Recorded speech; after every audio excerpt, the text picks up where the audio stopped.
Los periodistas que trabajan en los medios de Mendoza, el 70% son empleados públicos. Sin la pauta, ¿cuántos medios no existirían en Mendoza?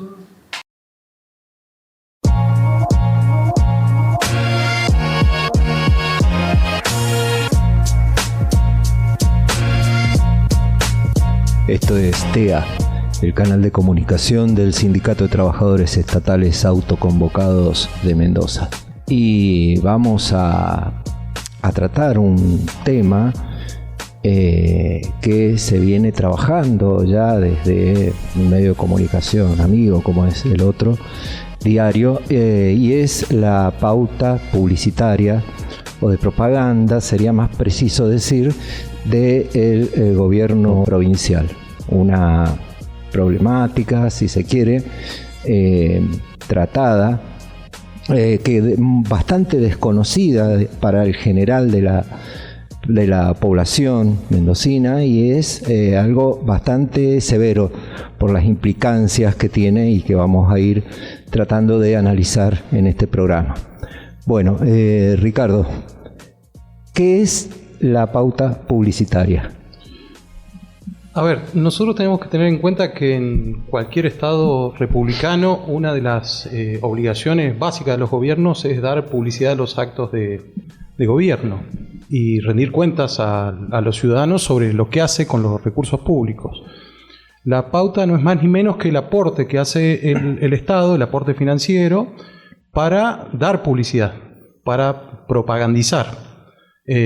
A través de los medios que existan en determinados momentos históricos. Antes, por ejemplo, estaba la obligación de publicar el boletín oficial y diarios de gran circulación. Con el tiempo eso ha ido cambiando y hoy todos sabemos que estamos atravesados por una serie de multimedios que permiten comunicar de una forma distinta.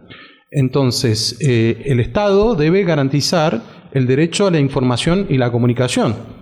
Esto no es algo que sea una prerrogativa de los gobernantes, sino un derecho de los ciudadanos a saber qué está pasando con los dineros públicos. Es un deber del Estado, un deber constitucional de dar a conocer los actos de gobierno, y es un derecho de los ciudadanos, digamos, del pueblo, de conocer qué es lo que hace un gobierno. Exactamente. Por eso el criterio de pauta en principio es algo muy auspicioso, en el sentido que de esa manera, así como el Estado está obligado a asegurar una serie de derechos, también, insisto, el derecho a la información y la comunicación, entonces destina dineros públicos para que esa comunicación sea efectiva.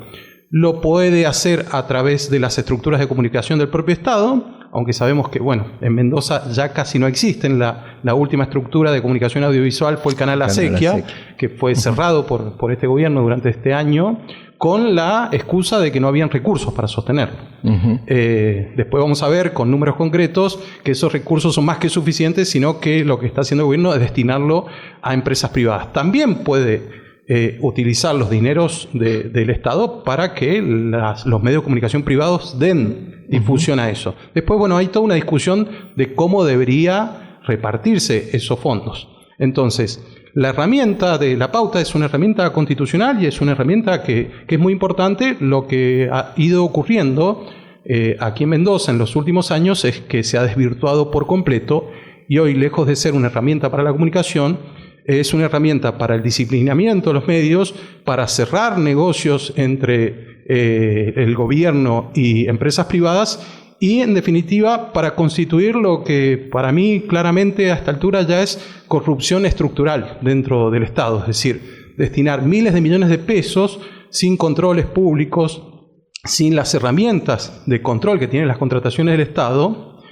para hacer caja, para hacer una caja opaca que, como mencionaba, va al margen de los controles mínimos que tiene cualquier contratación. Para dar solo un ejemplo, si un encargado de compras de un hospital tiene que comprar una jeringa, tiene que someter ese proceso de contratación a los criterios de contrataciones directas, de compra directa, de concursos, claro. Si es algo más grande, privados, licitaciones públicas. Sí. Bueno, en el caso de la pauta, toda la legislación está hecha para que esos procesos no se cumplan y se pueda hacer contratación directa sin ningún requisito de compulsa de precios, por ejemplo, ni tampoco constataciones de si eso que ha publicitado teóricamente el gobierno está llegando efectivamente a los ciudadanos para cumplir ese derecho a la información y la comunicación.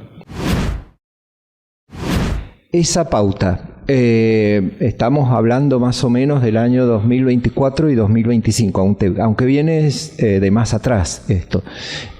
¿Quién la distribuye? ¿Cómo se distribuye? ¿Es fácil acceder a la información? Que eso, supongo, por lo que he leído, se obtiene de la Contaduría General de la provincia. De acuerdo con la ley, la Contaduría General de la provincia debe informar a la legislatura cómo se ha gastado el dinero de publicidad y propaganda. Esto a partir de investigaciones que se hicieron en el diario El Otro progresivamente, donde se iban obteniendo retazos de esa información, se fueron ejerciendo ciertas presiones sobre la Contaduría General de la provincia para que lo informe, porque antes no lo hacía. Entonces, ese es un incumplimiento grave para la contadora general, que es la contadora Alacino, y ella, bueno, desde hace un tiempo empezó a cumplir, pero de manera parcial. Primero, informa solamente los gastos de la administración central, o sea, lo que hace la Casa de Gobierno, pero fuera de esa información no está los datos aportados sobre los organismos descentralizados, sobre los entes autárquicos. Por ejemplo, los gastos de publicidad que tiene el Casino de Mendoza.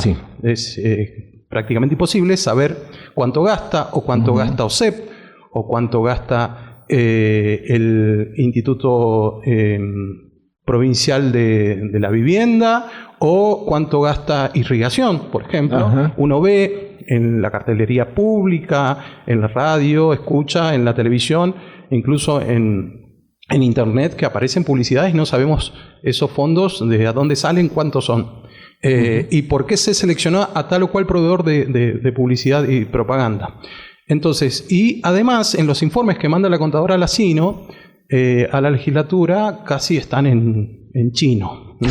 Entonces, cualquier ciudadano que accede a esos informes no puede saber de qué se tratan, porque, por ejemplo, en lugar de poner las razones sociales, es decir, los nombres claros de las empresas que se han contratado, solamente se pone el número de proveedor.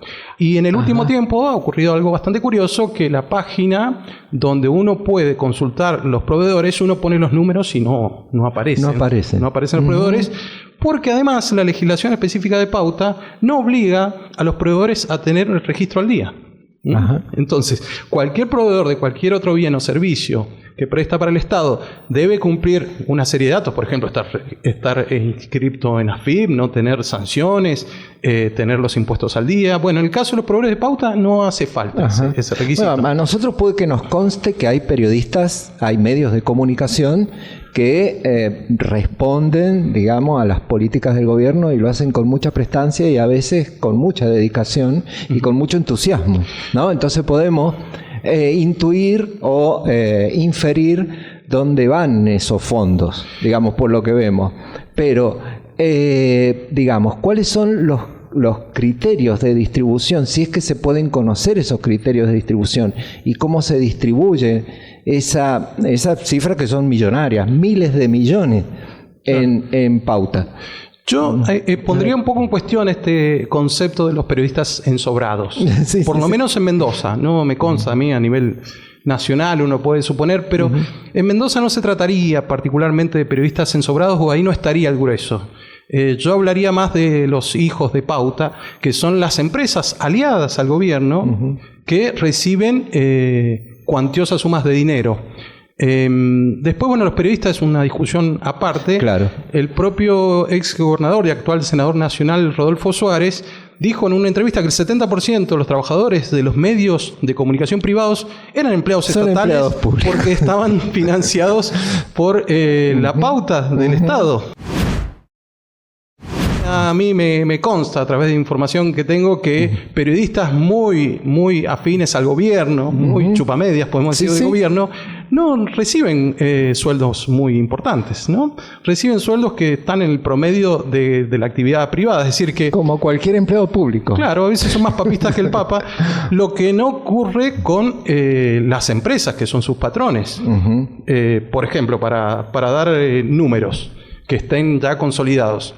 El año pasado el gobierno provincial, solamente la administración central, estamos diciendo porque, insistimos, la ASINO incumple con darle información del resto de los organismos. Solamente la administración central se gastaron 9.800 millones de pesos en todo el año en publicidad y propaganda informada por la Contaduría General de la provincia. Esos 9.800 millones, la gran mayoría, más del 50%, han sido concentradas en 10 empresas. La principal empresa que recibió 910 millones es el Grupo Alonso. El Grupo Alonso, que Canal es 9. El dueño de Canal 9, del diario El Sol, de LB10, también tiene publicidad callejera. La segunda empresa es el Grupo Terranova, que se embolsó 615 millones de pesos, que son los dueños de MDZ, Publicidad Sarmiento. Digital y Publicidad Sarmiento. Sí. El tercero es el Grupo América, con 584 millones de pesos. O sea, damos algunas referencias, pues pueden buscar la información en claro. El diario El Otro, donde está de manera exhaustiva, e incluso ahí están los listados cuatrimestre por cuatrimestre, porque la contaduría informa cada 4 meses. Cada ese periodo. Pero para un ejemplo, si cualquiera es trabajador de estas empresas, se dará cuenta que eso después no se traduce en salarios de los trabajadores de la comunicación, que están, dicho sea de paso, muy precarizados, y en casos como por ejemplo el diario Los Andes, que el año pasado recibió 326 millones, echó a buena parte de su planta de trabajadores, porque el diario Los Andes, que era del Grupo Clarín, fue vendido a un consorcio de empresas locales con relaciones muy estrechas con el gobernador. Y se nota en sus páginas. Entonces yo insisto en esto, en diferenciar lo que podrían ser periodistas ensobrados e hijos de pauta. Claramente las empresas son las que se benefician con esto. Siempre la duda está si existen algún tipo de retornos. Es decir, si esto que reciben las empresas se lo llevan totalmente las empresas, o hay algún tipo de devolución por algunos favores. La información pública no nos permite saber eso porque, por ejemplo, las facturaciones que no son públicas, cuando la Contadora General de la provincia informa que, por ejemplo, se gastaron el año pasado 320 millones en el Grupo Álvarez, que es Sitio Andino, CTC, no está el detalle de las facturaciones. No dice qué servicios prestó, no dice a cuánta población llegó. No dice el aviso que se publicó teóricamente o la información, qué repercusión tuvo. Hoy con los medios digitales hay posibilidad de tener lecturas de esas métricas. Es decir, que se puede saber perfectamente si lo que publica, por ejemplo, MDZ, a cuántas personas llega, cuántas personas le dieron clic o visualizaron tal o cual información. Claro. Uno infiere que no estaría llegando mucha gente. Porque, por ejemplo, basta con entrar a los portales y ver las 10 notas más leídas y uno se encuentra con que es el horóscopo, por ejemplo, o que son enigmas, lo más leído. O no sabemos hoy, por ejemplo, el noticiero de Canal 9 de la noche, a cuánta gente llega hoy. Y los diarios en papel casi, están en extinción. Esto, año a año, ha ido subiendo la suma, incluso en periodos muy graves como el periodo de pandemia, ¿no? Donde aumentó la pauta y un poco más. Ha habido años en los cuales se han reducido partidas de salud, de educación, de seguridad para aumentar los montos de... Bien, recordemos que en 2020 los trabajadores estatales no tuvimos paritaria. No tuvimos paritaria. Los hijos de pauta sí tuvieron paritaria, les fue bastante beneficiosa. Y ya con lo que respecta a este año, en el primer cuatrimestre, siempre hablando de información oficial y de la Administración Central, ya se ha visto un aumento más que significativo respecto de los primeros cuatrimestres de años anteriores. Aquí también hay una constante. Casualmente la pauta aumenta en los años electorales. Bien, claro. Lo cual podría llevar a pensar que el dinero de pauta no se utiliza para asegurar el derecho a la información y la comunicación de los ciudadanos, sino para garantizar la campaña política del partido oficialista.